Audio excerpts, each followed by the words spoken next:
చిత్తూరు జిల్లా గంగాధర నెల్లూరు మండలం మిట్ట హరిజనవాడలో 45 మందికి ఇంటి పట్టాలు మంజూరు చేసినట్లుగా ఎమ్మెల్యే డాక్టర్ థామస్ తెలిపారు. ఇప్పటి వరకు నియోజకవర్గంలో 100 మందికి సీఎం రిలీఫ్ ఫండ్ అందించామన్నారు. అభివృద్ధికి అందరూ కలసిగట్టిగా ముందుకు సాగాలన్నారు. ఇంటి స్థలాలు లేని వారికి గుర్తించి తహసీల్దార్ లేదా తనకు తెలియజేస్తే వారికి స్థలాలు ఏర్పాటు చేస్తామని హామీ ఇచ్చారు. ఈ కార్యక్రమంలో పెనుమూరు మార్కెట్ చైర్మన్ కృష్ణం నాయుడు, మండల అధ్యక్షుడు స్వామిదాస్ పాల్గొన్నారు.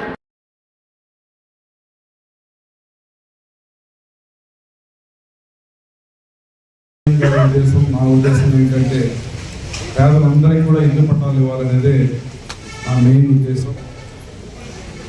జీడీనెలలో ఎంతమంది ఉన్నారో అంతమందికి కూడా ఇల్లు లేని వాళ్ళకి ఇల్లు పట్టాలు ఇవ్వాలని మేము గట్టిగా దీని గురించి వర్కౌట్ చేస్తున్నాము.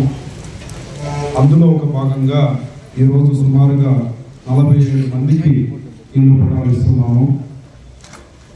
ఇది జీడీనెల నుంచి స్టార్ట్ అయింది.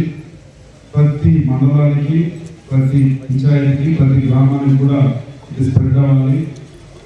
దయచేసి మీకు ఎవరికి ఇల్లు పట్టాలు లేదో, లేదంటే ఇల్లు జాగా లేదో మీరందరూ కూడా మాకు అర్జీ ద్వారా ప్రాపర్గా ఇచ్చారంటే ఇచ్చేది మాత్రం కాదు, అక్కడ సీనియర్ నాయకులు కానీ, తెలుగుదేశం పార్టీ సీనియర్ కార్యకర్తలు కానీ, వాళ్ళ ఊరు పక్కనే ఏదైనా గవర్నమెంట్ స్థలం కానీ, డీకేటీ భూమి కానీ ఉంటే దాన్ని ఐడెంటిఫై చేసిస్తే 100% దగ్గర నుండి ఆ ఉండే ప్రతి ఒక్కరు కూడా ఇల్లు పట్టా ఇచ్చే బాధ్యత మా